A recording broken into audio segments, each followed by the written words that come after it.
네, 오프닝 벨과 함께하고 계십니다. 현재 시각 9시 20분 지나고 있습니다. 언제나 변동성이 큰 장세 속에서도 안정적으로 수익을 좀 가져갈 수 있는 또 그런 슬기로운 투자 생활을 하면 참 좋겠죠. 오늘 도움 말씀 주실 분 바로 모셔보겠습니다. 고건호 전문가 자리해 주셨습니다. 안녕하세요. 네, 안녕하십니까. 네, 전문가님. 제가요, 그저께였죠. 네, 가지고 오셨던 종목이 네, 어제 뭐 11% 넘게 상승하는 걸 보고 깜짝 놀랐어요. 그래서 요즘에는 정말 그냥 거의 점집을 차리셔야 되겠다라는 네. 생각이 들 정도로 좀 빠졌을 때 관심을 가져보신 분들은 굉장히 좀 좋으셨을 것 같은데 오늘은 좀 살짝 내려가고 있지만 아무래도 보유, 홀드하는 게 좋겠죠. 그렇습니다. 네, 오늘 제가 이제 소개할 종목은 아마 이제 크리스마스에 호텔 가시는 분들 많으실 거예요. 네, 예, 그렇죠. 남들이 호텔에서 놀 때 우리는 투자를 점검해야겠습니다. 예, 즉 지난 8월 4일에 나온 호텔 신라입니다. 네, 예전에도 한번 소개를 해주셨던 종목입니다. 호텔 신라 사실상 좀 더 좋은 흐름 가져갈 수 있을 거라고 좀 기대를 해봤는데 아무래도 리오프닝 주 관련해서 이렇게 시간이 좀 더디게 흘러갔죠. 계속해서 변이 바이러스의 출현이 이루어지면서 아무래도 호텔 신라도 좀 어느 정도 타격을 좀 입지 않았을까 싶은데 지금쯤 어떻게 하면은 또 다시 좀 수익을 내볼 수 있을지 다시 재점검해보는 그런 시간 가져가 보도록 하겠습니다. 네, 고건호 전문가님 호텔 신라 어떻게 접근해봐야 될지 일단 소개를 다시 한번 뭐 처음 보시는 분들도 계실 테니까 예. 한번 해주신다면은요. 알겠습니다. 1973년도에 삼성그룹의 호텔 사업부로 출발해가지고 79년도에 개관을 했습니다. 그 호텔 사업 외에도 뭐 레스토랑 그리고 면세점을 진출했는데요. 오늘 이제 뭐 집중적으로 다룰 부분은 면세점 그리고 그 한국 면세점 시작이 흔히들 뭐 백화점이라든지 일부러 그 사업부에서 뭐 시작한 거 아닐까 그런 생각 하시는 분들이 많은데 실제로는 그 호텔 사업 부분에서 많이 시작을 했습니다. 대표적으로 롯데 면세점이라든지 그리고 신라 면세점도 그 신라 호텔의 면세점 그리고 롯데 호텔 롯데 면세점 부분에서 시작을 한때 했다고 볼 수 있겠습니다. 예. 네. 지금 뭐 호텔 신라 뭐 많은 분들이 굉장히 좋아하시죠. 또 여기서 또 결혼식도 그렇고 굉장히 호화롭게 가장 좋은 또 그런 호텔 중에 하나다라고 이미 알고 계시고 특히 신라 면세점 같은 경우 뭐 많은 분들 롯데로 많이 가시기도 하는데 저도 신라 면세점 굉장히 좋아하거든요. 맞습니다. 네, 안 가본 지도 오래된 것 같아요. 맞습니다. 네. 이런 게 또 매출에 또 직결되지 않을까라는 생각이 좀 들기는 하는데 어찌 됐든 간에 지금 또 매출은 어느 정도 뭐 손해를 봤다면 또 어느 정도의 손해를 봤는지 아니면 잘 갔다면 어느 정도 가는지 매출부터 좀 다시 점검을 해볼까요? 예, 알겠습니다. 아무래도 매출액은 지난 작년보다는 그래도 지난 2분기보다는 좀 다소 늘었습니다. 예, 전년 동기 대비 10% 늘어는 9,678억, 영업이익은 209억을 흑자 전환했고요. 오. 대신 당기 순손실은 11억 6,400만 원으로 전보다는 뭐 적자폭을 좀 줄였다는 것에 좀 의의를 두고 싶습니다. 네. 아무래도 면세점 같은 경우는 그래도 매출액은 좀 더 매출액 호텔 레저점 다소 늘었지만 그래도 영업이익은 그냥 흑자 전환했던 수준으로서 있고요. 특히 면세점 인천공 면세점은 죽었지만 대신 시내 면세점이 19% 정도 이제 상승해서 이 정도 수익을 해도 좀 얻을 수 있는 매출을 내지 않았을까 싶습니다. 네. 지금 말씀하신 것처럼 지금 흑자 전환을 했습니다. 어쨌든 지금 영업이익, 매출 모두 다 좋은 흐름을 좀 가져갔는데 작년이 워낙에 안 좋기도 했지만 어찌됐든 간에 플러스를 냈다는 것 자체가 굉장히 좀 놀라운데요. 어디서 이런 지금 면세점 쪽이랑 호텔 내죠. 근데 면세점에서 어떻게 흑자를 낼 수 있었을까요? 면세점에서 흑자를 냈다기보다는 아무래도 네. 호텔 부분에서 좀 어느 정도 받쳐준 기존에 받쳐준 것도 거겠죠? 있었고 네, 네. 면세점은 실제 이게 흑자라고 했지만 실제는 흑자가 아닌 경우 흑자가 아닐 수도 있습니다. 지금 이따 다뤄볼 그렇군요. 내용인데 네, 네. 아무래도 주요 이제 고객층이 이제 층이 달라졌기 때문에라고 네. 말씀드릴 수 있겠습니다. 예. 음. 근데 영업이익은 흑자인데 당기순이익은 적자인 이유가 있나요? 아무래도 그 면세점 사업부는 특히 아시다시피 저희가 면세점을 사게 된다고 하면 저희는 사면 끝이지만 네. 실제로 한국 면세점 특성은 중국에 너무 많이 의존을 하고 있습니다. 그렇죠. 대부분 그렇죠. 아시다시피 지금 이제 면세점 사업 TR 사업부 트래블 리테일부만 해도 8.3% 지난번 분기보다 늘어났습니다. 그러면 면세점 사업이 어떻게 보면 그 핵심 부분이다 말씀드릴 수 있겠는데요.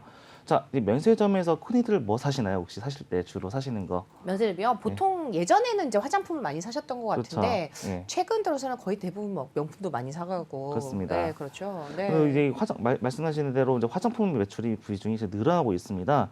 근데 여기서 왜 화장품이냐 말씀드리자면 네. 예, 술이나 담배들을 많이 사실 것 같잖아요. 네. 제 할인율도 크고. 근데 술, 담배는 구매할 때 한 개씩밖에 못 사요.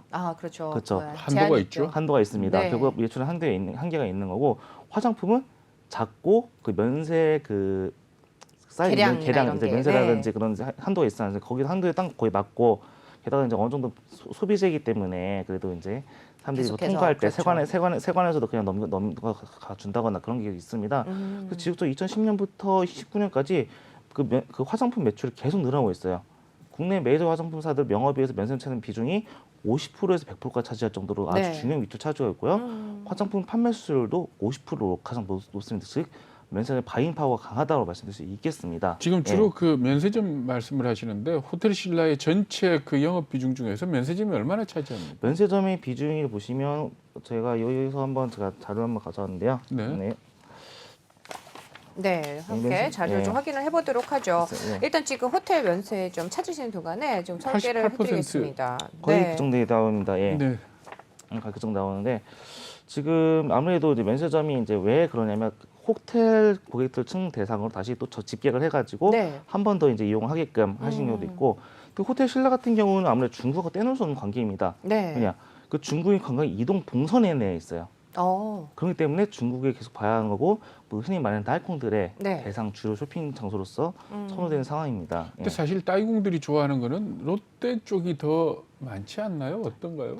롯데 쪽이 상당히 많이 있는 거 네. 저도 롯데 면세점 주로 이용하지만 지금 아무래도 롯데 면세점은 주로 저 입지가 좋은 곳에 있습니다. 보시면 뭐 잠실에도 있고 뭐 일제로에도 있고 일제로 입구 쪽에도 있고 입지 좋은 곳에 지금 대중들이 접근할 수 있는 곳에 개별 여행객들이 많다고 하면 네. 호텔 신라가 제일 그 버스로 이동하시는 단체 패키지 관광객들이 많이 있습니다.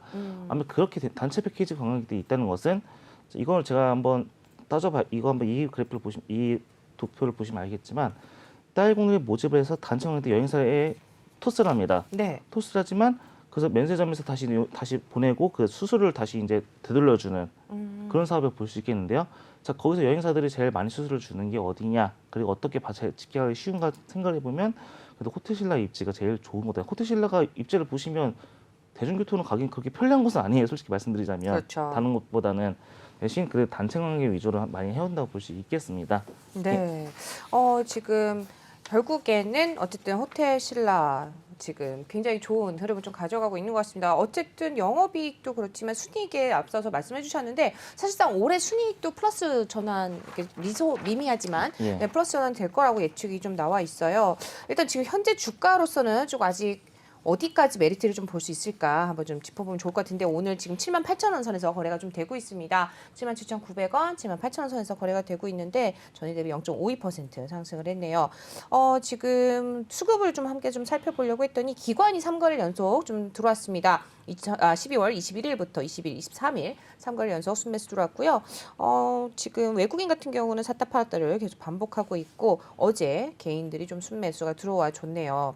호텔 신라 목표 주가 어느 정도까지 보면 좋겠습니까? 지금 대부분의 그 증권사들이 거의 네. 이제 10만 원 선을 언제 제시하고 있는데 그렇게 보고 있더라고요. 네, 지난 제가 8월에도 거의 10만 원 선을 제시한 건 거의 동일합니다. 그때도 마찬가지로 리오프닝 주로 관련주에서 각광을 받았었는데 그렇죠.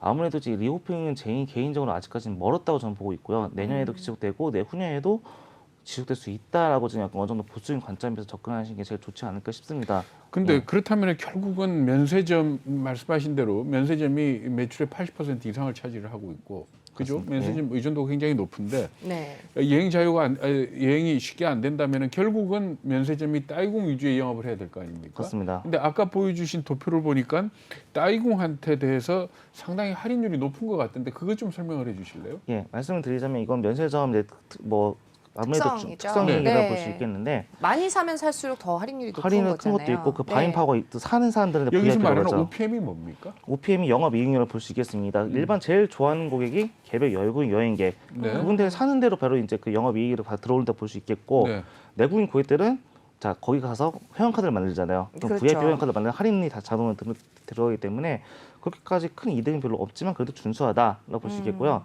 단체 관광객들 소형 따이공에서는 그 받은 영업이익을 다시 페이백을 해줘야 하기 때문에 그래서 7% 이익 정도 남다 볼 수 있겠고요. 기업형 따이공은 그래도 뭐 아주 가격 할인 협상이 제일 강합니다. 협상이 거의 그러니까 영업이익의 한 20 받는 거에 거의 전부를 돌려주는 걸로. 거의 돌려주는 걸 볼 수 있겠고요. 심지어 예전 같은 경우에는 한국에 직접 와서 구매를 했었어야 했는데 요즘 그럴 필요 없이 온라인으로 바로 구매를 해서 카고 씌워서 바로 보낼 수 그게 있고요. 구매 한도에 걸리지 않습니까? 그거를 어떻게 나눠 가지고 어떻게 하는 그것 때문에 안 그래도 지금 이제 정부 당국에서도 좀 예의주시하고 있고 면세점 입장에서도 그걸 좀 예의주시하고 있습니다. 왜냐하면 괜히 그런 걸로 국내로 들어와봤자 솔직히 좋은 것도 아니고 그건 좀 앞으로 지켜봐야 할 것 같은데요. 근데 예. 그러니까 결국 따이공을 대상으로 영업을 한다는 것 자체가 어떻게 보면 그 경쟁력이 굉장히 불안한 거 아닙니까? 맞습니다. 그건 사실 불안하다고 볼 수 있겠습니다. 실제로 보면 기업형 때문에 영업이익률도 0에서 3%밖에 안 되고 예전 같은 경우는 그 5% 정도밖에 안 됐습니다. 큰 의미가 없었는데 지금은 뭐 소형 따이공 뭐 입출을 못 하니까 어떻게 할 수도 없는 거고 네. 대형 따이공 위주로 갈 수밖에 없는데 결국엔 어떻게 되느냐 하면 그냥 말씀드리자면 이거는 이 소형과 대형 따이공의 구별 기준이 어느 정도 어떤 기준으로 나눕니까? 아무래도 구매액이라든지 그러니까 그 구매액의 기준이 구매액의 기준은 이제 나타나지 않지만 네. 보통 어떻게 구매를 하는지는 저도 이제 되게 실제 현장에서 일하시는 분들 통해서 들어봤는데 네. 그냥 카드를 맡겨놓고 그 주문을 하고 그냥 카고차를 쓸어 간다고 그런 얘기 들었습니다. 네, 저도 그 얘기 들은 것 카고차를 같아요. 듣고 네. 그리고 아무래도 지금 이렇게 이제 대형 따이공들, 기업형 따이공도 있는 상태는 사실상 면세점이 병행 수입 딜러로서의 역할밖에 그렇죠. 못하고 있다고 볼 수 네. 있겠고, 이거는 이제 좀 장기적으로 보면 이미 뭐 루이비통이라든지 그런 브랜드 있잖아요. 그 브랜드 관리 차원에서 상품을 회수할 가능성이 있다라고 말씀드릴 수 있습니다. 그러니까 일부 회수하겠다는 얘기들이 나왔지 않습니까? 예, 실제로 회수를 좀 했고요. 아무래도 중국 리테일이라든지 중국 면세점으로 상품을 좀 돌린 걸로 알고 있는데. 그렇다 하더라도 그 한국 면세 일단은 이거는 명품 업계의 이제 그 가격 그 정책에 따라 다릅니다. 일반적으로 약간 개발도상국의 명품이 더 비싸고 선진국에서 더 약간 저렴한 그런 축에 속하지 않습니까? 그렇죠. 결국에는 중국 관광객들 와가지고 살 수밖에 없다라고 말씀드릴 수 있겠습니다. 일단은 예전에는 호텔 신라가 이제 대부분 일본 분들이 많이 이제 오시는 그런 호텔이었고 그런 면세점 이렇게 그런 분위기성 그런 게 있었잖아요. 근데 예. 이제 어느 정도 이렇게 바뀌다가 이제 코로나로 인하여 좀 위기가 왔었는데 어쨌든 지금 저가 매수의 기회가 되지 않을까라는 좀 의견이 있습니다. 우리 투자 포인트 좀 정리를 해볼까요? 예, 그때 말씀드리자면 이미 이제 위드 코리나는 포기하자. 네. 라 말씀드리겠고 내년에도 코로나 지속되고 이럴 때일수록 오히려 저가면서 기회로 보는 게 제일 좋을 것 같습니다. 예, 네. 호텔 부분은 지금까지 크게 뭐 달라지지 않을 것을 예상하고요. 그 면세점은 이제 중국 정부의 정책에 따라 협상이 달라지고 뭐 사드라든지 아니면 그런 이유 때문에 그 이에 따라 영업이익에도 영향이 있을 것입니다. 그리고 같이 보신다고 하시면 여기는 제가 안 썼지만 화장품 업계 매출도 같이 한번 보셨으면 좋겠습니다. 이에 따라서 보시면 좋겠고요. 그 회복되지 않는다면 이제 글로벌 뭐 브랜드들은 병행 수입 딜러, 즉 면세점으로부터 상품에 대한 회수가 관리 차원이 이루어질 것이다. 그런데 하더라도 그리고 이제 또 한 가지 말씀드리자면 이제 그 인천공의 면세점 임차료가 이번에 좀 방식이 달라지지 않을까 싶습니다. 굳이 이제는 신라랑 롯데가 굳이 인천으로 들어올 필요가 없었어요. 이제 앞으로는 없기 때문에 네. 오히려 이제 그 주도권을 쥐는 것은 면세점 쪽이 되었고요. 그리고 아무래도 그래서 상품 소싱에서 압도적 우위라든지 가격 경쟁력은 한국 면세점이 아직도 우위에 있다고 볼 수 배당 있습니다. 성향은 어떤가요? 연말 앞두고 사둘 필요가 배당 성향은 뭐 그렇게 높지는 않은 것 높지는 같아요. 않습니다. 네. 그렇게까지 높지는 않습니다만 아무래도 그냥 1, 2년 동안 가지고 있을 종목으로서는 상당히 좀 괜찮지 않을까라는 생각을 하는데 근데 사실 그 코로나 예. 시기 동안에 개인 투자가들이 많이 들어와서 주가가 많이 뛰면서 네. 요즘 주식 투자하는 사람들 얘기를 들어보면은 기대 수익률이 굉장히 높아요. 옛날만 하더라도 뭐 한 10% 먹으면 굉장히 많이 번 거다 생각을 했는데 네. 이제는 이 기대 수익률이 너무 높아져 가지고 말하자면 뭐 10% 이하로 버는 거는 버는 것 같지 않다는. 근데 실상은 손해 보면서. 네, 사실은 4~5%만 해도 굉장히 많이 이제 괜찮은데. 잘 갔다라고 네. 봐야 되는데 정말 말씀하신 것처럼 기대 수익률만 높다 보니까 오히려 반토막 나시는 분들도 많았던 것 같습니다. 그래서 그만큼 좀 트레이딩하기가 힘든 한 해가 아니었을까 싶은데요. 좀 저가 매수의 기회로 잘 삼으셔가지고 중장기적으로 좋은 흐름 가져가면 좋겠습니다. 하방에 대한 위험은 없나요? 어떻게 보세요? 하방에 대한 위험은 저는 이제 어느 정도 있다고는 보지만 그래도 일단 계속 이제 그 호텔은 이미 계속 사업의 효율화를 진행할 때를 하고 있다고 볼 수 있겠고요. 네. 면세점은 아무래도 그 따이공에 대한 뭐 그런 이제 트래픽을 여러 가지 좀 봐야겠지만 하방 우려는 다소 좀 아직까지는 없을 것이다. 지난 저점은 안 깨겠죠. 네, 그렇겠습니다. 네. 그렇다 생각하고 있습니다. 작년에 저는요. 이미 최저점을 그렇기 내려가지 때문에 않았을까 싶습니다. 이미 다 익숙해졌습니다. 사람들은 코로나 이제 끝나지 네. 않을 것이다 했기 때문에. 근데 아니 주식 투자를 하면서 하방 위험이 없는 게 굉장히 전 좋다라고 생각을 하거든요. 그러니까 예를 들어서 호텔 신라 그래프를 쭉 보면은 이게 떨어져도 네. 한참 코로나 때보다 더 떨어진 가능성은 거의 없지 않습니까? 그렇습니다. 그렇게 따진다면 한 10%? 네. 10% 정도의 위험 부담을 지고 주식을 산다? 괜찮죠. 더 그렇습니다. 올라갈 수 있을 것 같아요. 호텔 신라 사실상 본다고 하면은 좀 증권사에서 목표 주가를 10만 원, 12만 원 이렇게 잡았거든요. 못 가서도 한 8만 원만 가더라도 8만 원만 가도 지금보다는 지금은. 네, 굉장히 높은 근데 수익을 지금 가져갈 수 있겠죠. 그 부분들이 해결이 되려 그러면은 네. 말하자면 코로나가 풀려야 되고 중국 관광객이 많이 와야 되고 하는 전제 조건들이 너무 많은 거예요. 맞습니다. 네. 그러니까 국내 호텔 사업만으로는 큰 돈 못 버는 거 아닙니까? 그렇습니다. 예. 어떻게 보면은 만약에 정부에서 또 뭐 서로 이제 그런 백신에 대한 교차 이런 것들이 허용이 된다라는 그런 이슈가 터지게 된다면 정말 급등할 수 있는 그런 종목이 아닐까 싶기도 하네요. 그렇습니다. 네, 오늘 여기까지 들어보도록 하겠습니다. 슬기로운 투자 생활의 고건호 전문가와 함께했습니다. 말씀 잘 네, 들었습니다. 감사합니다. 안녕하세요. 내외경제TV의 장유진입니다. 저희 내외경제TV의 다양한 영상과 콘텐츠 잘 보고 계신가요? 더 많은 영상과 콘텐츠를 원하신다면 지금 왼쪽의 버튼으로 저희 채널을 구독해주세요. 저희 다시 보기 채널도 따로 있으니까요. 많은 관심 부탁드립니다.